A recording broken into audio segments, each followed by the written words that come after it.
Hello மக்களே, மன்னிப்பு கேட்க முடியாது. அண்ணாமலையிடம் ரூபாய் 2 கோடி கேட்ட ஆர்.எஸ். பாரதி நோட்டீஸ் மற்றும் மோதல். சென்னை கள்ளக்குறிச்சி கள்ளச்சாராய விவகாரம் தொடர்பாக ஆர்.எஸ். பாரதி கூறிய கருத்துக்கு மன்னிப்பு கோரி ரூபாய் 1 கோடி நஷ்ட ஈடு கேட்டு அண்ணாமலை நோட்டீஸ் அனுப்பினார். அதற்கு ஆர்.எஸ். பாரதி அனுப்பிய பதில் நோட்டீஸில் மன்னிப்பு கோர முடியாது என கூறியதோடு அவரிடம் 2 கோடி இழப்பீடு கேட்டுள்ளார். இதனால் இருவருக்கும் இடையே மோதல் முற்றுகிறது. கள்ளக்குறிச்சி கருணாபுரத்தில் கடந்த மாதம் 18 மற்றும் 19 ஆகிய தேதிகளில் ஏராளமானவர்கள் கள்ளச்சாராயம் வாங்கி குடித்துள்ளனர். இதில் 20க்கும் அதிகமானவர்கள் பாதிக்கப்பட்டனர். இதையடுத்து அவர்கள் அனைவரும் மருத்துவமனையில் அனுமதிக்கப்பட்டனர். இவர்களுக்கு தீவிர சிகிச்சை அளிக்கப்பட்டது. இருப்பினும் சிகிச்சை பலனின்றி 61 பேர் வரை பலியாகினர். அதிர்ஷ்டவசமாக மற்றவர்கள் காப்பாற்றப்பட்டுள்ளனர். கள்ளக்குறிச்சியில் கள்ளச்சாராயம் குடித்து 61 பேர் பலியான சம்பவம் தமிழகத்தில் பெரும் அதிர்வலைகளை ஏற்படுத்தியது.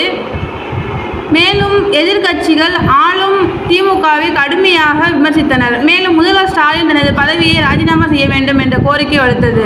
நகைச்சுவையை திரிக்காதீங்க, நாய் கூட பிஏ பட்டம் வாங்குறது, ஆனால் கூறியது ஏன்? ஆர்.எஸ். பாரதி விளக்கம். அதாவது கள்ளச்சாராய பலி தொடர்பாக முதல்வர் ஸ்டாலின் தனது பதவியை ராஜினாமா செய்ய வேண்டும், சிபிஐ விசாரணை நடத்த வேண்டும், மதுவிலக்கு ஆயத்தீர்வை துறை அமைச்சர் முத்துசாமி அமைச்சரவையில் இருந்து நீக்க வேண்டும் என்று அதிமுக மற்றும் பாஜக தலைவர்கள் தொடர்ந்து வலியுறுத்தினர். மேலும் முதல்வர் ஸ்டாலினை கண்டித்து அதிமுக பாஜக சார்பில் ஆர்ப்பாட்டம் நடத்தப்பட்டது. இத்தகைய சூழலில்தான் புதுக்கோட்டையில் திமுக அமைப்பு செயலாளர் ஆர்.எஸ். பாரதி பத்திரிகையாளர் சந்திப்பில் கள்ளக்குறிச்சி கள்ளச்சாராய பலி விஷயத்தில் பாஜக மாநில தலைவராக உள்ள அண்ணாமலையின் சதி இருக்குமோ என்ற சந்தேகம் இருக்கிறது. விக்கிரவாண்டி தேர்தலுக்கும் இதற்கு ஏதோ சம்பந்தம் இருக்கிறது. விக்கிரவாண்டி தேர்தலுக்கு முன்பாக இப்படி செய்ய வேண்டும் என்ற திட்டம் போட்டாரோ என்ற சந்தேகம் என்னை போன்றவருக்கு எழுந்திருக்கிறது என தெரிவித்தார்.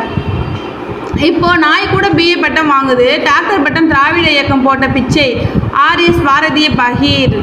ஆர்.எஸ். பாரதியின் இந்த கருத்துக்கு பாஜக மாநில தலைவர் அண்ணாமலை கடும் எதிர்ப்பு தெரிவித்தார். அது மட்டுமின்றி அண்ணாமலை சார்பில் அவரது வழக்கறிஞர் பால் கனகராஜ் சார்பில் ஆர்.எஸ். பாரதிக்கு நோட்டீஸ் அனுப்பப்பட்டது.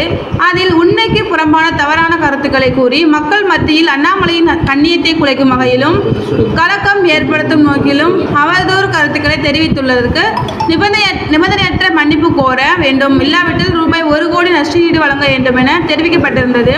இந்த நிலையில்தான் பாஜக மாநில தலைவர் அண்ணாமலையின் நோட்டீஸுக்கு ஆர்.எஸ். பாரதி பதில் நோட்டீஸ் அனுப்பியுள்ளார். அதில் மன்னிப்பு கோர முடியாது, இழப்பீடு தர முடியாது, வழக்கு தொடர்ந்தால் அதனை சட்டப்படி எதிர்கொள்ள தயாராக இருக்கிறேன். மாறாக திமுக பற்றிய உங்களின் கருத்துக்கு மன்னிப்பு மற்றும் இழப்பீடாக 2 கோடி தர வேண்டும். கள்ளக்குறிச்சி சாராய வழக்கில் திமுக தொடர்புடையப்பட்டிருக்கு நிபந்தனையற்ற மன்னிப்பு கோர வேண்டும். அது மட்டுமின்றி ரூபாய் 2 கோடி இழப்பீடாக முதல்வர் நிவாரண நிதிக்கு செலுத்த வேண்டும் என தெரிவித்துள்ளார். ரூபாய் 1 கோடி நஷ்ட ஈடு திமுகவின் ஆர்.எஸ். பாரதிக்கு பரந்த அண்ணாமலை நோட்டீஸ் ஏன் தெரியுமா? உங்கள் கமெண்ட்